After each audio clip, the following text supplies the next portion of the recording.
आपने Megan Markle का interview देखा? नहीं? तो देखने की जरूरत भी नहीं है, मैं आपको एक लाइन में इसका जिस्ट बता देती हूँ। जिस्ट ये है कि परिवारशाही हो या आम हो, प्रॉब्लम्स वही होती हैं। बेटा, बच्चा गोरा पैदा होना चाहिए। दूध में केसर डाल के पिया करो, बच्चा एकदम दूध जैसा गोरा पैदा होगा। सच में प्रेगनेंसी में कई बिन मांगी नसीहतें मिलती हैं, बिल्कुल मुफ्त मुफ्त मुफ्त। जैसे कि ये कि प्रेगनेंसी में सीढ़ियां नहीं चढ़नी चाहिए, और स्विमिंग वो तो बिल्कुल नहीं करनी चाहिए, और सेक्स वो तो हरगिज नहीं करना चाहिए। तो चलिए आज बात करेंगे प्रेगनेंसी में मिलने वाली इन बेसिर पैर की नसीहतों के बारे में।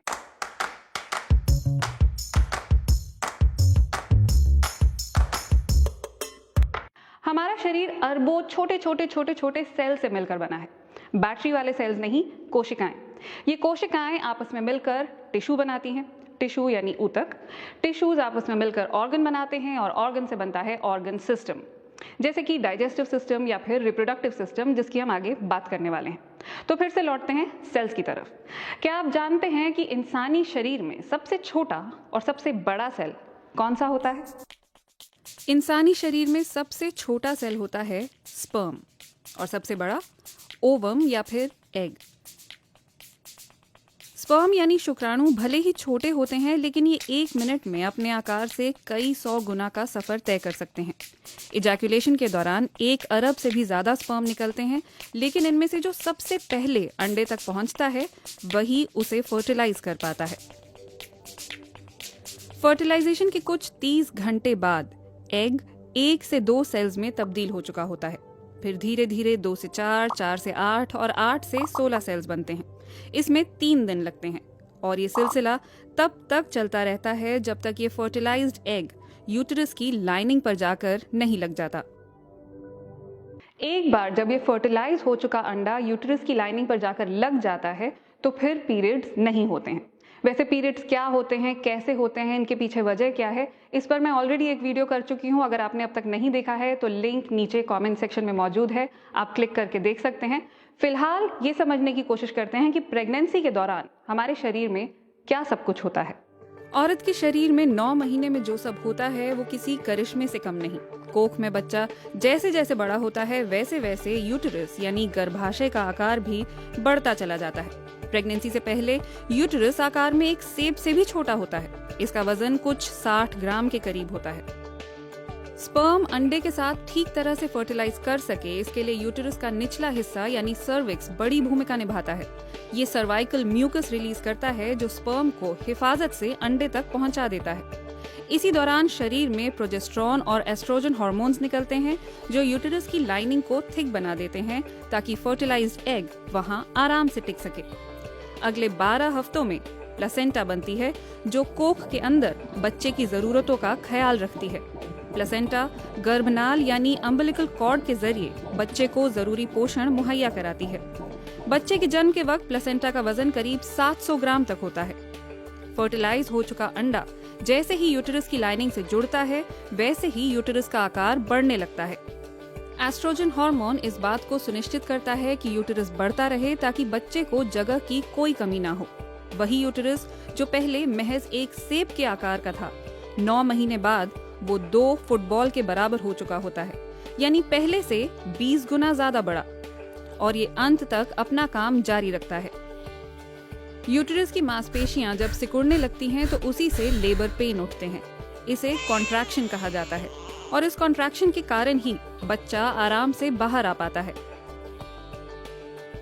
जन्म के बाद यूटेरस को अपने असली आकार तक लौटने में 6 हफ्ते तक का वक्त लगता है। ये हर दिन 1 सेंटीमीटर तक सिकुड़ती है, और इन 6 हफ्तों के दौरान लगातार ब्लीडिंग होती रहती है।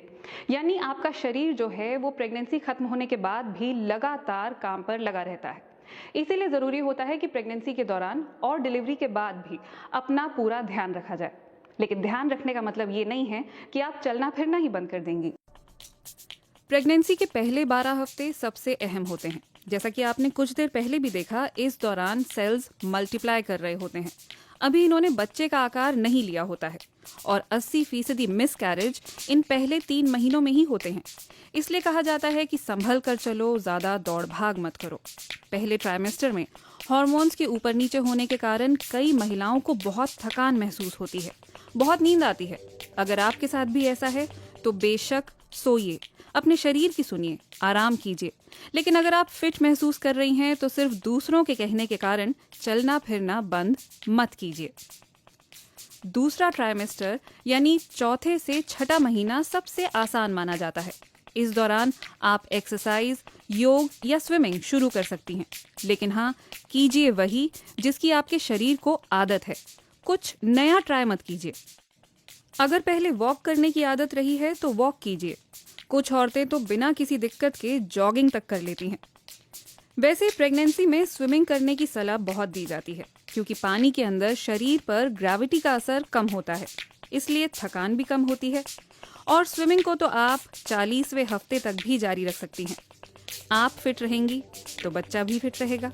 और जहाँ तक खाने पीने की बात है तो इस दौरान आपको पौष्टिक आहार पर पूरा ध्यान देना होता है। लेकिन जी नहीं, आपको 2 लोगों के लिए खाना नहीं खाना होता है। बच्चा जब पैदा होता है तो उसका पेट एक मटर के दाने जितना होता है। पैदा होने के बाद तो सोचिए, जब बच्चा आपके पेट में होता है तो उसका पेट कितना छोटा होगा, और इतने छोटे से पेट में क्या एक पूरे इंसान का खाना जा सकता है? नहीं ना। तो अगर आप 2 लोगों का खाना खा रही हैं तो वो सारा का सारा लगेगा भी आप ही को। दूध को संपूर्ण आहार माना जाता है, इसलिए इस दौरान दूध आपके लिए अच्छा है। लेकिन कुछ महिलाओं को दूध से एसिडिटी होती है, तो वो अपने साथ जबरदस्ती ना करें। और वैसे दूध कोई वाइट वॉश है नहीं कि अंदर जाकर आपके बच्चे को गोरा कर देगा, और ना ही नारियल पानी ऐसा करता है। नारियल पानी एसिडिटी से बचाता है, इसलिए प्रेगनेंसी में इसे पीना फायदेमंद है। लेकिन अगर आप गोरे बच्चे की चाह में ऐसा कर रही हैं तो प्लीज रहने ही दीजिए। और बाय द वे, केसर में एंटीऑक्सीडेंट्स होते हैं, इसलिए केसर दूध में डालकर पीने को कहा जाता है। लेकिन इसका बच्चे की कॉम्प्लेक्शन से कोई लेना देना नहीं है। सोचिए, अगर रंग लगना ही होता केसर का तो बच्चा गोरा नहीं पीला पैदा होता। और एक बहुत बड़ी गलतफहमी लोगों में ये है कि प्रेगनेंसी के दौरान सेक्स मुमकिन नहीं है, इससे बच्चे को चोट लग सकती है। जी नहीं, ऐसा बिल्कुल नहीं है। पेनिट्रेशन वेजाइना में होती है और बच्चा यूट्रस में होता है, और दोनों के बीच में सर्विक्स की लेयर होती है, तो बच्चे तक पहुंचने का सवाल ही नहीं उठता। हाँ, अगर आपकी प्रेगनेंसी में कॉम्प्लिकेशंस हैं और डॉक्टर ने आपको ऐसा करने से मना किया है तो डॉक्टर की बात जरूर सुने। प्रेगनेंसी में 2 लोगों की बातें जरूर सुने, अपने शरीर की और अपने डॉक्टर की। बाकी जितने मुंह उतनी नसीहतें, और हर नसीहत को सुनना जरूरी नहीं है। आज का वीडियो आपको पसंद आया हो तो इसे लाइक, शेयर और हमें सब्सक्राइब करना बिल्कुल मत भूलिए। अगले हफ्ते एक बार फिर होगी आपसे मुलाकात एक ऐसे ही मुद्दे के साथ जिस पर या तो लोग बात नहीं करते हैं, और अगर करते भी हैं तो दबी हुई सी आवाज में। नमस्कार।